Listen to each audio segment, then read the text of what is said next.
Okay, so here, that was a really interesting technique about uh,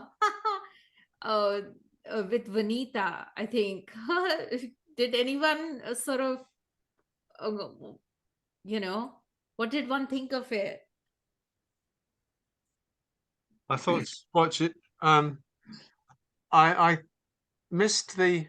I was doing something else, got a phone call, etc., etc., and Yeah, I missed the significance of the chart she was using. What chart was she using?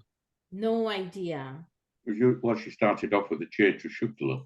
Yeah, yeah, yeah, yeah. So Pisces has this build-up of planets. So she was Yeah. using the UK chart. So the eighth house, and it's Oh no, I got that stuff. That was fine, but it that started off wasn't a with the Chaitra Chaitra. Shukla chart she was using. It started off with that, yeah. Ah, Yeah, no, she didn't. She yeah, put the ascendant for India yeah, exactly. into Leo where it's not. Yeah.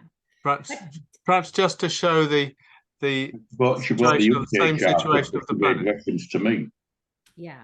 Ah, no, all right, thank you. Okay, I just want to make Then she like moved one or on. two points, guys. And then we go. I think we've had a really long marathon here, but thank you very much, guys, for all your patience and for coming. Let me just close the doc here.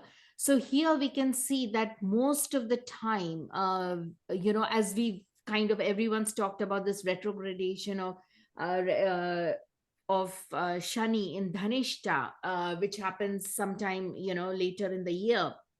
But the Shatabhishat is the main, sort of the main focus here in terms of with as far as Shani is concerned. And so um, I think we have to also never forget the Lord. I mean, the Lord is Rahu and Varuna is the deity.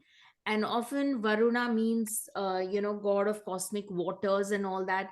And the Kumbha, Shatabhishat, and also like falling in the sign of Kumbha, which is the Rashi of Kumbha, is all about the water and things like that. Kumbhaka. And so somehow I have a thing about that there is going to be a lot of issues regarding water. I think that is another thing I just wanted to highlight if somebody's missed it, or someone's not mentioned.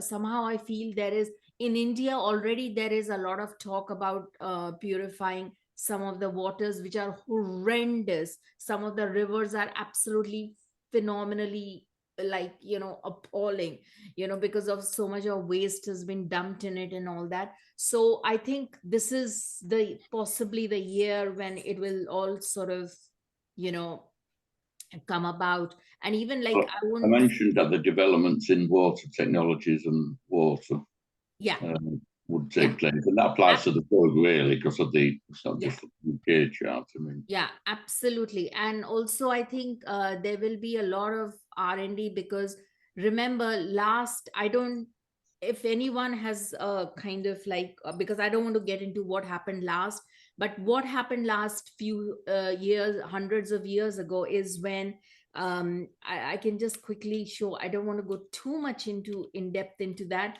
but basically the invention of the there were quite a few inventions in terms of Leonardo da Vinci creates the first design for helicopters. So it's like Rahu and Shani, and with the aspect of Mm. Ketu and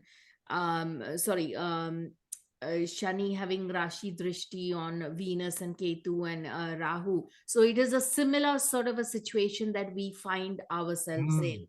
Okay, so I have it's there in my other video. I've gone through quite a few years, but the main thing I just want to make a point: Shani Mangal opposition. Okay, I think that is going to be pretty. I think that is going to be a trigger point for everything. To be honest, I think it will just. This is happening on 7th of July. Moon will join. Venus ingresses into the sign of Leo. It is Gandanta degree. So all that what Vanita was talking about, the Gandanta, this is like phenomenal. Mangal is Gandanta. Venus is Gandanta. It's opposite Shani, and a Shani which is in retrogression. It is retrograding. This is like an absolute Yama Yoga. If you can see here, Mangal is aspecting Scorpio, Shani is aspecting Scorpio. And if even from the nakshatra point of viewpoint, if we look at it, if we look at the Sarvato Bhadra Chakra, here you see the Rahu in Ashwini. It has a direct drishti on Mangal and Mercury, where Mangal is, but this is later on in the month, okay? And Shani has a direct drishti on, sort of like a drishti on Pushya Nakshatra, okay? Now, the trouble with it is we won't go into the sounds, because that is another Veda, this Akshara Veda, as it is called, where we are looking at all the sounds of the letters and what our name begins in. That's like another big session. In fact, Mohan and I were talking about doing a whole session on Sarvato Bhadra Chakra and how to read it, and for this year and all that. But that is a separate session altogether. But what I want to highlight is this Pushya is getting triggered in a big way, and is and is Swati. And remember, Ketu is somewhere along these lines, Chitra, Swati. It is going to be aspecting later on in the year. So this is pretty phenomenal. And if we go back to the other, moving over from once it's past the Gandanta Venus, it begins its retrogression journey. So Venus is also retrograding, and it goes back over those Gandanta lines, the degrees, into the sign of Cancer, and eventually it will reach Pushya. So so August, September, so it will reach Pushya, which has a direct, as we see, the Shatabhishaj has a direct drishti, Veda drishti on Pushya. So I expect, and Surya is in the sign of Pushya right now. It's in Ashlesha in August, but slightly earlier than that, it will be end of July, beginning August. It will be in Pushya. So I really do think there will be something huge connected with waters,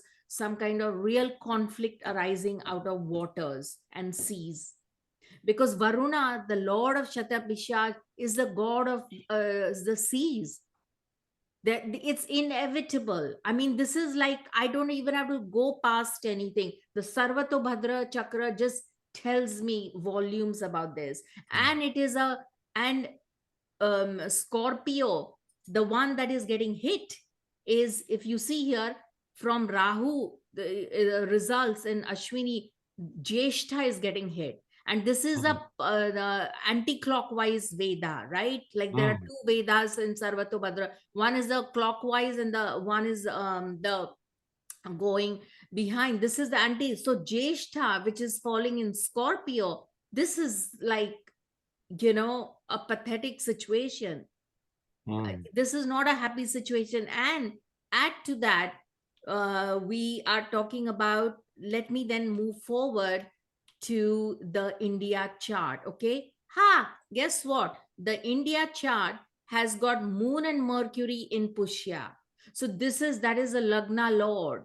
So this is going to get hit. The seventh house is going to get hit, because the seventh house also has got it's the house of Scorpio, even though there is no Jyeshtha here. But for the first time, I'm now delving into the Tithi Pravesh Chakra for India for this year. And guess what? It has, look at the Pap Kartari. It is shocking. Mangal, Mercury in the 12th, Lagna Lord, both the, like Virgo has got two Lagna Lords, Mercury in the 12th with Mangal. I mean, Mangal is bad news in the 12th, and Ketu on the other side, an absolute Pap Kartari. And the seventh house has got Pap Kartari, Shani's Pap Kartari, and Rahu, Jupiter's Pap Kartari. Now tell me, and the Surya is in Pushya, I think. No, it's obviously in Ashlesha, but Moon is in Punarvasu. So basically, in Tithi Pravesh, if you have the Tithi Pravesh moon in the sign or the nakshatra before your natal moon nakshatra, then it's like you've gone a step backward, in terms of progress and things like that. And we can already see that even when you Sarvashta Varga, you apply, there is a sixth house has got greater points than 11th house.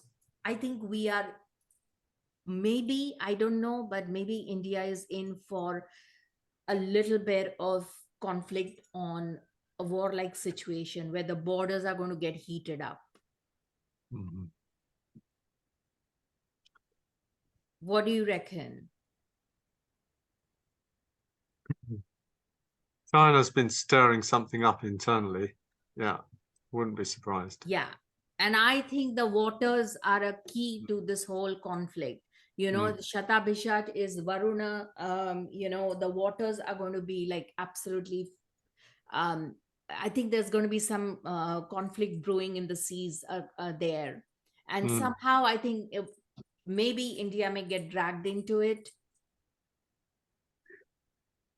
This doesn't bode well, and the Lagna Lord has gone in the 8th house. Maybe, okay, through some kind of conflict, okay, because it has a beautiful, well, I can't say it is beautiful because a Dushtana Lord has gone in the 8th house, 6th Lord gone in the 8th house. Okay, that's kind of through a lot of conflict and pain and loss. Maybe there may be some kind of killing off of the enemy. Then the Lord of the 8th house has gone in the 12th house. Again, we see that there is a problem. So you see the prima facie, when you see the Dushtana lords are in each other's houses, which is not a bad thing at all. That means there is some resolution of conflict, and the resolution will come in your favor, but it is at a heavy price. Mm. Well, I was thinking about things to do with the weather and the possibility of earthquakes, etc., etc., etc., with Mars in Gemini. Oh, yes. You mean Mars in Leo? What do I mean? Because this is Well, a I haven't studied it. Sorry. Let's.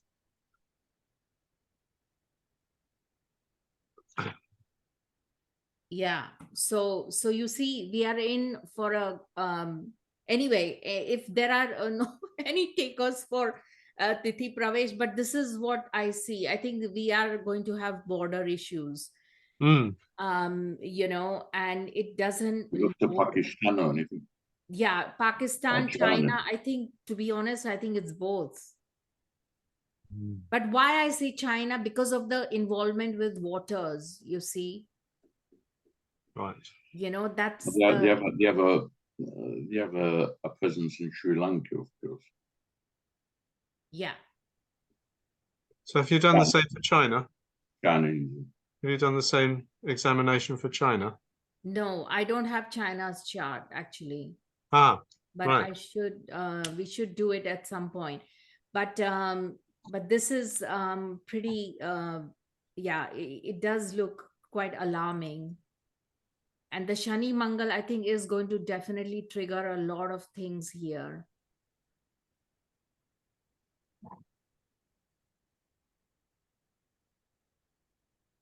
Anyway, so the Surya is in Pushya, so I think there is trouble brewing. I think it'll begin in end of July, and these will be the trigger points. For China, the Tithi Pravesh, Sun is on the Lagna in Virgo. Ah, Rahu is in the 8th, Jupiter in the 7th, Saturn, Moon in the 5th, Mercury, Venus, Sun. Mercury is not combust quite. Sun and Mercury are a long way apart. Venus is combust. So 3 planets in the Virgo Lagna. Mars in the 9th, so that's a bit tough. Yeah. The border is Mars is aspecting the third house Scorpio. Yeah, the same And as Rahu, India. and Rahu, but that's a different, it's Rashi aspect. So that's the same as in India for India, right? Yeah, yeah. So I think we may expect some troubles there. Yeah, that says border issues, yeah. Yeah, definitely. It's Leo Mountains. I know it's jungle. Aquarius is mountains. Yeah. Yeah, Aquarius is mountain. Yeah, but we are sharing a border with China. We're No, rather well, long. that's why the conflicts will be. Yeah. Well, they've been very slowly, the incidents of very small conflicts on the border have started, with them having the fist fights and beating each other up and laying little traps for each other. It's Yeah, they were killed. There was a some were killed. Yeah. Yeah. Anyway, so that's my little thing. I think we need to explore further, and because we are short of time, I don't want to continue. No, I think we've had a rather long session here. Yeah. Yeah. So thank you all very, very much. And absolutely, there are just 7 of us left. But hey, I think it was meant to go. I think I forgot to switch on the live YouTube and live Facebook. But I think anyway, it will go on the channel and, So yeah, absolutely. And any questions, do, join the Telegram group.